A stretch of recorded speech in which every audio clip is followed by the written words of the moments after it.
Good afternoon, my dear children. I had uploaded the chapter of History and Nationalism in India, and I do hope you have seen that. Just to make this chapter more and more easy and to make you understand, I have divided this whole chapter into 5 parts. In first chapter, you will see introduction, means meaning of nationalism, struggle of the peoples, how we got independence. Then in second part you will see the cause of First World War, Second World War, Khilafat movement, non-corporation movements, which was started by Mahatma Gandhi. After this non-corporation movement, we will see, means third part we will see the different stands within the movements, means about the people of our country, how they participated in the nationalism in India. After this, we will see fourth, Dandi civil disobedience movement. This is also known as Dandi March. After knowing all these 4 parts, then we will move to the sense of collective belonging. What were the things which bring us under one umbrella? Do you think it's a feeling of nationalism? So let's see what is nationalism of India. So in this introduction part, you will see nationalism is nothing, it's a loyalty, devotion, love and pride of our own country. So just to make you easy, in this chapter you will see that story from 1920 to 1947. What were the movements? What were the contribution of leaders? How we got independence? How people played an important role to get an independence? Then you see the different social group which participated in these movements. So on this you will see the First World War, how the whole country, due to the colonialism, due to the imperialism, each and every that the Western country, they wanted to annex, they wanted to capture the Asian country just because of raw material, just they wanted to rule, just they wanted to make their colonies. And so because of this, all these factors, that the whole world get involved in First World War. And this First World War, if you see this First World War, it was started in 1914 and ended in 1918. And during this First World War, the whole world was divided into 2 groups, Triple Alliance and Triple Entity. You will see when you go through this chapter also. And during the First World War, Ottoman Empire was badly defeated by the British. It was ruled by the Khalifa, and so we call sometimes Khilafat also. So that the Khalifa of that Muslim leader, it was thrown or it was defeated in the World War, and the rumors was spread that they went under a harsh peace treaty. So this make the Muslim peoples angry in our country also. They were not happy with the British rules. Actually, we were being ruled by the Britishers only last 150 years. So Mahatma Gandhi also wanted something should be done to bring all Hindu and Muslim together. So if you see the impact of the First World War, it was also not good.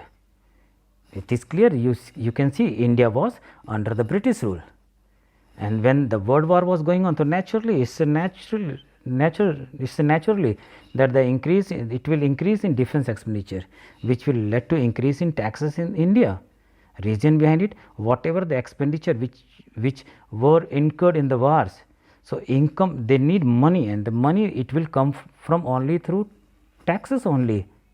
So custom duties were increased, and during the war. So what the ironical thing happened, that the country faced during the war shortage of food also. Crops were failed. And if you see in this, the First World War, through the war years increased, doubling between 1913-18, leading to extreme hardship for the common people. So overall, if I explained you the life of the common people, become very, very difficult. And you can see in this figure also, in these figures also, and later on, meantime, when the World War first was going on, in 1915, Mahatma Gandhi came to our country. Earlier, before, he was in South Africa. He believed in the idea of Satyagraha. He believed that the independence can be, that independence we can get only through two tools, which were truth and non-violence. So he always believed in non-violence. So he introduced this concept. He had introduced this concept in South Africa also, and same he introduced in India. So before starting non-corporation movement, he started three movements. In 1915 he came to our country. In 1960 he went to Champaran. He fought against the Indigo. Then in 1917 he went to Kheda against the high revenue. Then he went to Ahmedabad. There he took out the movements for the mill workers in 1918. So you can see in these figures the Satyagraha movement in our country. You can see in figure also Jawaharlal Nehru, Mahatma Gandhi, all they participated in Mahatma Gandhi's movements. But see the ironical, the thing which happened opposite of it, as soon as the World War was over, in place of giving us independence, what the Britishers gave us? A Rowlatt Act. In this we cannot organize any movement, we cannot gather somewhere else, and if once we are being arrested, or as it is written, M.K. Gandhi came out for the Rowlatt Act, he was detained in Delhi only, and after arrest also we cannot appeal, we cannot give any dalil also, we cannot hire appeal. So overall it is clear, there is no appeal, no dalil and no vakil. So the main objective or main motive of the Britisher, it was that just to crush the people's movements, just not to give the independence to the Indian people. So in place of giving independence, they impose martial law, Vernacular Press Act, Arm Act also.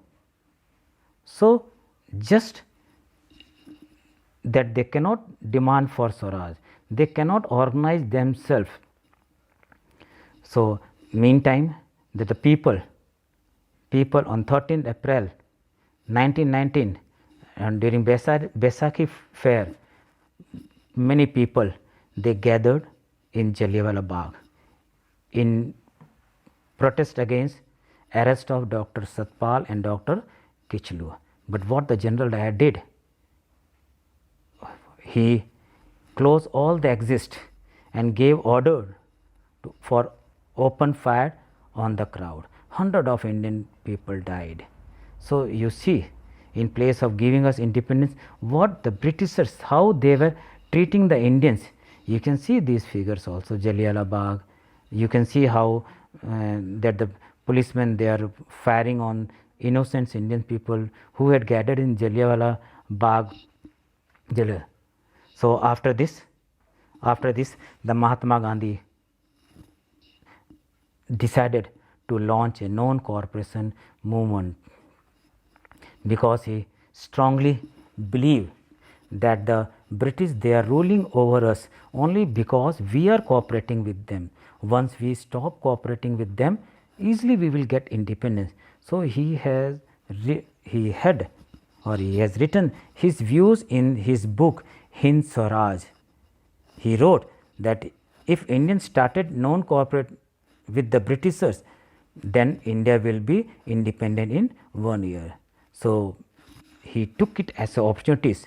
He decided just to bring Hindu and Muslim together.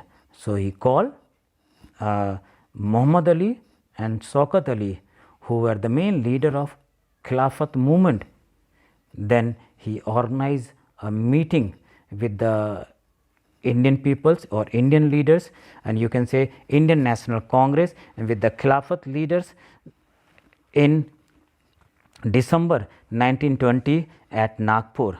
Here they compromise all together, all people who were in this meeting, they compromise that they will launch a non-corporation movement in 1921.